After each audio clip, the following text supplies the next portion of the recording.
Vamos a ver lo que tiene que ver en esta clase con los contratos de trabajo. Y cuando hablamos de contrato de trabajo, habrá contrato de trabajo cualquiera sea su forma y denominación, siempre que una persona física se obligue a realizar actos, ejecutar obras o prestar servicios a favor de la otra y bajo la dependencia de esta durante un periodo determinado o indeterminado de tiempo, mediante el pago de una remuneración, ¿no? En cuanto a la forma y condiciones de la prestación, quedan sujetas a las disposiciones de orden público, los estatutos, las convenciones colectivas o los laudos con fuerza de tales y los usos y las costumbres. Es decir, que el contrato de trabajo de alguna forma se ve condicionado por todas estas circunstancias que tienen que ver con las disposiciones normativas, básicamente. Y también es importante destacar que el contrato de trabajo tiene una serie de elementos. Existe un acuerdo de voluntades para que cada una de las partes cumpla sus obligaciones. Se trata de un servicio personal. El trabajador se obliga a poner a disposición del empleador su fuerza de trabajo. El empleado asume el compromiso, el empleador en este caso, del pago de una retribución, tiene que pagar un salario determinado. El trabajo a su vez se pone a disposición de la empresa de otro y el empresario organiza el trabajo básicamente y aprovecha y asume los riesgos, es decir que sobre la cabeza del empleador también se encuentran los riesgos propios de lo que tiene que ver con los riesgos empresariales, es decir que el empleador pone lo que tiene que ver con el capital, pero a su vez también corre riesgos y contrata a trabajadores para que ejecuten directamente de las tareas laborales, básicamente, ¿no? Y los caracteres propios del contrato de trabajo tienen que ver con que es un contrato consensual, que se perfecciona por el mero consentimiento de las partes, es personal, es personalísimo respecto del trabajador personal y sustenta en las características propias del contrato, es decir, que el trabajador presta personalmente el servicio, tiene un carácter dependiente del trabajo, existe una subordinación técnica, jurídica y económica entre el trabajador y el empleado, de tracto sucesivo porque se va desarrollando por medio de prestaciones repetidas en el tiempo y es un contrato obviamente de ejecución continuada. Asimismo, cuando nosotros hablamos de contratos de trabajo, nos estamos refiriendo a contratos no formales. Hay una libertad de formas, ya que no se exige una forma determinada, por ejemplo, en los contratos por tiempo indeterminado. No así, por ejemplo, un contrato por plazo fijo, un contrato que sabemos con exactitud cuándo va a finiquitar. Se establece contractualmente, mediante el cumplimiento de ciertas formas, que el contrato de trabajo va a finiquitar. No se preocupen porque esto también, las diferentes formas contractuales, las vamos a ir viendo a lo largo de estas clases, ¿no? A su vez, el contrato de trabajo, que es el elemento principal de la ley de contrato de trabajo, la ley 20.774, es un contrato oneroso y tiene contenido patrimonial. Se presume oneroso por el pago de la remuneración, que es la principal obligación, que es la obligación esencial, que se encuentra en cabeza del empleador. Asimismo, otra característica, otro carácter propio del contrato de trabajo tiene que ver con que es bilateral y sinalagmático. Existe una reciprocidad en las posiciones jurídicas, los derechos y obligaciones del trabajador se corresponden con los derechos y las obligaciones propias del empleador y viceversa, ¿no? Porque, por ejemplo, el empleador, como vimos, tiene la obligación de pagar una remuneración, pero a su vez existe la obligación por otra parte del trabajador de prestar sus servicios, básicamente, ¿no? Y a su vez también el empleador tiene el derecho, las facultades de organización y de dirección de la empresa, y el trabajador asimismo tiene también el otro derecho que tiene que ver con la dignidad propia del trabajador, que constituye un límite a esas facultades de organización y de dirección que tiene el empleador. Asimismo, el contrato de trabajo es conmutativo. Esto quiere decir que existe una equivalencia en las prestaciones. Es un contrato típico, tiene una regulación propia que se encuentra contemplada en la ley de contrato de trabajo y que admite, además del contrato por tiempo indeterminado, se admiten otras modalidades especiales relativas al tiempo, a la forma de la prestación de los servicios y que lo distinguen raramente de otros contratos, ¿no? Por otra parte, cuando más allá de estas características, hay que analizar lo que tiene que ver con la relación de trabajo. Y se concibe que existe una relación de trabajo cuando una persona realice actos, ejecute obras o preste servicios en favor de otra, bajo la dependencia de esta en forma voluntaria y mediante el pago, obviamente, de una remuneración, cualquiera sea el acto que le dé origen. Básicamente, más allá del contrato de trabajo, la relación de trabajo es la prestación efectiva de las tareas, las que pueden consistir en la ejecución de obras, la ejecución de actos o la prestación de servicios. Y también es importante mencionar, más allá de este elemento esencial del contrato de trabajo, y puede llegar a decirse que puede existir un contrato de trabajo sin relación de trabajo. Esta circunstancia excepcional va a suceder cuando el trabajador estipula en un contrato que comenzará a prestar tareas para el empleado, para el empleador en una fecha futura. Y los sujetos propios de la relación individual del trabajo son el trabajador y obviamente que también el empleador. Estos son los sujetos principales. Son dos, ¿no? El trabajador y el empleador, que es el que pone, en ese caso, el capital y bajo su propia cuenta y riesgo, ¿no? Cuando hablamos de trabajador nos estamos refiriendo a una persona física que se obliga o presta servicios en relación de dependencia y en forma personal a cambio del pago de una retribución. Y en ese caso el trabajador no pueden ser trabajadores, por ejemplo, son personas físicas, ¿no? Estamos hablando de personas humanas físicas, y no pueden ser trabajadores las entidades colectivas ni los incapaces. Siempre el carácter de la prestación es personal, es decir, que es una prestación personal que realiza el trabajador a favor del empleador y por lo tanto no se puede delegar el cumplimiento de la actividad en otra persona que no sea el trabajador. Es una característica propia de los contratos de trabajo. Pueden existir auxiliares del trabajador, sí, que son personas que ayudan al dependiente en la realización de sus tareas, al disponer que si estuviese expresamente autorizado por el empleador a servirse de ellos, es decir, que tiene que existir una autorización por parte del empleador para que se involucren auxiliares del trabajador. Pero asimismo se interpreta que los auxiliares serán considerados dependientes del empleador directamente y no del trabajador en ese caso. Con respecto al socio, empleador es aquella persona que aún integrando una sociedad presta a esta su actividad en forma principal y habitual, con una sujeción a las instrucciones o directivas que se le imparten. La ley de contrato de trabajo considera al socio empleador como un trabajador dependiente, porque existe una relación de dependencia y sin perjuicio del reconocimiento de los derechos emergentes de su calidad de socio, por ejemplo, de socio gerente de una sociedad anónima, pero igualmente presta servicios a favor, en ese caso, del empleador. Y el empleador, básicamente se considera empleador a la persona física o conjunto de ellas o jurídica, puede tener personalidad jurídica propia o no, y requiere de los servicios, en este caso, de un trabajador, básicamente, ¿no? Se trata de, como vimos, de una persona física o jurídica que organiza y dirige el trabajo, porque ejerce sus facultades de dirección y se aprovecha en ese caso de la prestación de servicios realizada por el trabajador dependiente. Y cuenta, obviamente, el empleador, la persona física o jurídica, cuenta en ese caso con facultades de control y facultades disciplinarias. Otra cuestión u otro elemento tiene que ver con la empresa.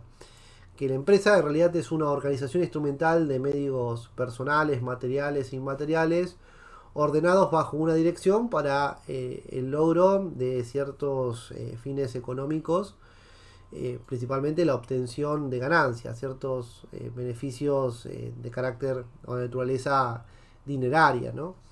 Y el empresario, por otro lado, es quien dirige la empresa, que organiza los medios materiales e inmateriales para la obtención de esos beneficios económicos y dirige la empresa por sí o por medio de otras personas y con el cual se relacionan jerárquicamente los trabajadores, cualquiera sea la participación que las leyes asignan a estos en la gestión y en la dirección de la empresa. Generalmente los trabajadores obviamente pueden ser trabajadores que estén más ligados al empresario, los trabajadores que no tengan una relación directa, pero igualmente se van a ejecutar en ese caso las facultades de dirección y de organización. Y cuando hablamos de establecimiento de la empresa, otro elemento importante a tener en cuenta, que son elementos que en realidad en la práctica tienden a desaparecer debido a que en la actualidad no todos los trabajos tienen un establecimiento físico, ¿no? Pero también puede ser un establecimiento inmaterial o un establecimiento inexistente, ¿no? Cuando hablamos de establecimiento nos estamos refiriendo a una unidad técnica o de ejecución usada al logro de los fines de la empresa a través de una o más explotaciones, y las empresas pueden también existir empresas relacionadas, controladas y controladoras. Puede darse un conjunto económico empresarial, ¿no? También, que son diferentes formatos que adquieren el conjunto de empresas, que se trata de sujetos que están relacionados entre sí. Son empresas que se relacionan o se verifica una subordinación a alguna por medio del control accionario, de administración y dirección, al conformar en ese caso un conjunto económico con carácter permanente, es decir, que se controlan entre sí y generan de alguna forma, obviamente la principal finalidad tiene que ver con la obtención de ganancias. Por otra parte, también tenemos que analizar otra figura que puede llegar a generar ciertas dudas, que es el Estado. Que bueno, el Estado en realidad, en este caso, con respecto a las relaciones de trabajo, cumple una función esencial, que es la autoridad pública como órgano de contralor, ¿no? Y los elementos del contrato de trabajo, analizar el contrato de trabajo como una figura esencial de la ley de contrato de trabajo, es el consentimiento, que consiste en la exteriorización de la voluntad de las partes contratantes, es decir, el trabajador por una parte y el empleador por la otra, con la finalidad de realizar un contrato con determinado objeto, que es un objeto lícito, ¿no? Generalmente el contrato se perfecciona de manera verbal respecto a las condiciones de trabajo, el horario, la duración de la jornada y obviamente la remuneración. Y el empleador tiene la potestad de elegir a su arbitrio la persona que quiere contratar, es libre, ¿no? Esto se denomina libertad de contratación que tiene el empleador. Y al iniciarse el vínculo laboral, la voluntad de las partes queda restringida por el principio de irrenunciabilidad, obviamente de los derechos, el principio de irrenunciabilidad y el orden público laboral, que es el límite a lo que tiene que ver con la autonomía de la voluntad. Por eso hay una gran diferencia con lo que tiene que ver con el derecho civil, ¿no? Que en él se pueden celebrar contratos y impera este principio que tiene que ver con la autonomía de la libertad. Otro elemento que tenemos que analizar tiene que ver con esto de la capacidad, que es la aptitud de la persona para adquirir, ejercer los derechos y contraer obligaciones, ¿no? En otras palabras, puede decirse que la capacidad es la aptitud para ser titular de relaciones jurídicas, y puede distinguirse la que tiene que ver con la capacidad de derecho de la capacidad de hecho. La de derecho no puede faltar en forma total, es decir, la capacidad de derecho es muy importante. Y mientras que la capacidad de hecho se refiere a un aspecto fáctico que tiene que ver con el ejercicio de esa capacidad de derecho. Con respecto a la capacidad del trabajador, obviamente que si el trabajador, en este caso siempre va a ser una persona humana física, tiene plena capacidad cuando se da alguno de estos supuestos. Tienen que ser una persona mayor de edad. Esta capacidad empieza a comenzarse a discutirse, porque la persona mayor de edad es a los 18 años. Pero bueno, también hay unas discusiones con respecto a si trata de trabajos en el seno familiar o no. Son cuestiones que tienen que ver con trabajos de los menores de edad también. Pero bueno, este tipo de cuestiones hacen a la ejecución de alguna manera de la prestación de tareas. Pero recuerden siempre que el trabajador tiene que tener capacidad, ¿no?, para la ejecución de las tareas, y tiene que prestar sus servicios a favor de este empleador, que de alguna forma dirige dirige lo que tiene que ver con la ejecución de las tareas. Recuerden que también uno de los elementos propios, como vimos repasando, tiene que ver con esto básicamente de las facultades de dirección o de organización que tiene el empleador, ¿no? Y después, bueno, la capacidad, obviamente que cuando analizamos la capacidad del trabajador, tiene una primera capacidad laboral libre, disposición de sus bienes, puede disponer obviamente de sus bienes, puede cobrar una remuneración y utilizar esa remuneración para su subsistencia, básicamente, ¿sí?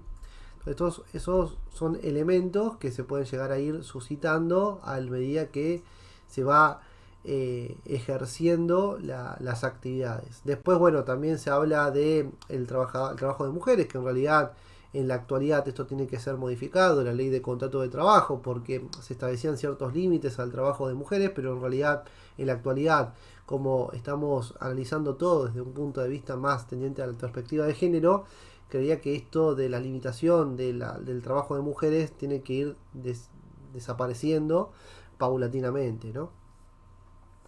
A su vez, también con respecto, no podrá ser objeto del contrato de trabajo la prestación de servicios ilícitos o prohibidos, debe ser posible ilícito. ¿Y puede existir contratos de objeto prohibido? Sí, puede existir contratos de objeto prohibido. Es el contrario a la ley, a las normas reglamentarias en cuanto a sus efectos y produce la nulidad relativa o parcial del contrato, ya que la prohibición siempre está dirigida al empleador y es inoponible al trabajador. No perjudica la parte válida, son nulas las causas ilícitas y quedan de pleno derecho sustituidas por la norma legal o convencional aplicable. Es decir, que se trata de preservar siempre el contrato de trabajo, ¿no? Y como vimos también el contrato de objeto ilícito es un contrato contrario a la moral, a las buenas costumbres, es reprochable también desde el punto de vista ético, por ejemplo el juego clandestino, el típico caso del juego clandestino, y en cuanto a sus efectos, bueno, se va a producir esta nulidad absoluta. El contrato de objeto ilícito no genera una consecuencia alguna entre las partes, ni el trabajador ni el empleado pueden efectuar reclamo alguno con fundamento en la ley de contrato de trabajo, es decir, que pierde en ese caso sus fundamentos para ser considerado un contrato válido. La declaración de nulidad en cualquiera de los dos casos debe ser dictada por los jueces de oficio, ¿no? Y con respecto a la forma y la prueba del contrato de trabajo, la forma rige el principio de libertad de formas, como vimos, por el contrato por tiempo indeterminado. La ley de contrato de trabajo dispone que las partes pueden escoger libremente las formas a observar, salvo lo que disponen las leyes o convenciones colectivas en casos particulares. Y la excepción es que se requiere la forma escrita para los contratos a plazo fijo, eventuales y promovidos, en este caso, por la Ley Nacional de Empleo, que es la Ley 24.013, ¿no? Y también deben comunicarse por escrito los siguientes actos: el embarazo, la fecha presunta de parto, el matrimonio, la fecha de vacaciones. Bueno, más allá de estas circunstancias, estos elementos, la prueba, el contrato de trabajo se prueba por los modos autorizados por las leyes procesales, por las famosas leyes de rito o adjetivas, y la carga probatoria va a recaer en la parte que invoca un hecho y no en quien lo niega. Es decir, que por ejemplo la parte actora dijo que existía un contrato de trabajo y lo va a tener que probar, ¿no? Y la parte demandada, que sería supuestamente la parte empleadora, va a tener que negar esas circunstancias ejerciendo su derecho de defensa, o también podría llegar a negar ciertas circunstancias y otras reconocerlas, ¿no? En el marco de un proceso judicial. Pero aquel que alega un hecho deberá probarlo, ese es el principio máximo, ¿no? Por ejemplo, si un trabajador invoca la existencia, ¿no? Invoca la existencia de un contrato de trabajo y la empresa lo niega, es el trabajador a quien corresponde demostrar las afirmaciones. Y los medios de prueba son los principales medios de prueba para acreditar la existencia del contrato de trabajo: son la prueba confesional, la documental, por ejemplo los recibos de sueldo o las cartas documento enviadas, la prueba pericial, el control de libros de la empresa, la prueba informativa y obviamente la prueba testimonial, que es la frutilla del postre, que tiene que ver con esto de las declaraciones de los testigos acerca de la existencia de una relación de dependencia. de una prestación de servicios. Y recuerden esta presunción. La mera prestación de servicios hace presumir la existencia de un contrato de trabajo. Otro elemento para probar la existencia de un contrato de trabajo tiene que ver con las famosas presunciones. Ya vimos que el hecho de la prestación de servicios hace presumir la existencia de un contrato de trabajo, salvo que por determinadas circunstancias las relaciones o causas que lo motiven se demuestre lo contrario, ¿no? Salvo que se demuestre lo contrario, sería en síntesis. Y se configura una presunción legal de la existencia de un contrato de trabajo cuando se acredita la prestación de servicios para otro. Y esto va a producir como consecuencia la inversión de la carga probatoria. Cuando opera la presunción, recae sobre el trabajador la carga de probar que sus servicios personales no tienen como causa un contrato de trabajo. Y es una presunción iuris tantum que admite prueba en contrario. En ese caso, el trabajador tiene a su alcance todos los medios probatorios necesarios, regulados por las normas de rito, para desvirtuar la presunción de la existencia del contrato. Pero bueno, generalmente en la práctica, generalmente el trabajador prueba la existencia del contrato de trabajo y el empleador niega la relación de trabajo y a su vez el empleador tiene que desvirtuar estas presunciones. Se puede recurrir a indicios, presunciones para determinar la existencia de una relación de dependencia y a su vez la existencia específicamente de ese contrato del trabajo. Y el juez laboral, para identificar la existencia o no del contrato de trabajo, debe basarse en el principio, en ese caso, de la primacía de la realidad, que otorga prioridad a la misma respecto a lo que está documentado. Es decir, que lo que importa es lo que sucedió en la realidad, más allá de lo que se encuentra documentado, ¿no? Por ejemplo, puede llegar a darse que un trabajador, en realidad, entre comillas, sea monotributista, esté facturando para un determinado empleador, pero en los hechos, en realidad, ese trabajador básicamente es una persona que no es un monotributista, no es un proveedor directamente del empleador, sino que en los hechos lo que está pasando es que se está ocultando una verdadera relación de dependencia. Y hay ciertas circunstancias que excluyen la existencia de un contrato de trabajo, por ejemplo, los servicios prestados de empresa a empresa, las prestaciones no personales realizadas por terceros, también puede llegar a ser la inexistencia de órdenes o del incumplimiento de horarios. También puede llegar a pasar que la organización del trabajo por el propio trabajador, esto también es una circunstancia que hay que tener en cuenta, básicamente. Constituirá una presunción en contra del empleador su silencio ante por ejemplo, la intimación hecha por el trabajador de modo fehaciente relativo al incumplimiento y cumplimiento de las obligaciones derivadas del contrato de trabajo. Y ese silencio deberá subsistir durante un plazo razonable, el que nunca va a ser inferior a 2 días hábiles. Y también puede existir este caso de silencio puede darse mucho en el caso del intercambio telegráfico, ¿no? Es decir, que el trabajador envía un telegrama al empleador y resulta que el empleador en ese caso no lo contesta, y esto puede llegar hasta constituir una presunción en contra de lo que sería básicamente en contra del empleador, a favor del trabajador respecto a la existencia de ese contrato de trabajo, porque el empleador en ese caso no ejerció su derecho de defensa y no dijo nada con respecto al incumplimiento obligacional. Y puede existir una distinción con otras figuras, por ejemplo, no sé, puede existir como por ejemplo distinción con otras figuras como el caso típico de la prestación, la locación de obras. Una parte se compromete a realizar una obra y la otra a pagar por ella una contraprestación en dinero. En este caso, en apariencia se asemeja al contrato de trabajo, pero se diferencia por un carácter autónomo, en este caso la locación de obras, y por su objeto, que consiste en el resultado, ¿no? Básicamente la prestación de trabajo por un tiempo determinado para obtener un determinado resultado. En este caso, la locación de obra implica para el empresario la asunción de riesgos económicos, asume riesgos económicos y se compromete a alcanzar un resultado a toda costa. La locación de servicios, en ese caso una parte se compromete a prestar un servicio y la otra a pagar una suma determinada de dinero. Después tenemos el caso de un contrato de sociedad, que uno de los requisitos es el affectio societatis, es decir, esta unidad societaria, que tiene que ver con esta manifestación en el constante aporte de sus socios, la participación y la asunción de riesgos propios de la empresa, ¿no? Y el contrato de trabajo está limitado, ya que el trabajador independiente no asume los riesgos de la empresa ni participa de sus ganancias, ¿no? En ese caso, el trabajo está retribuido por el pago de un salario.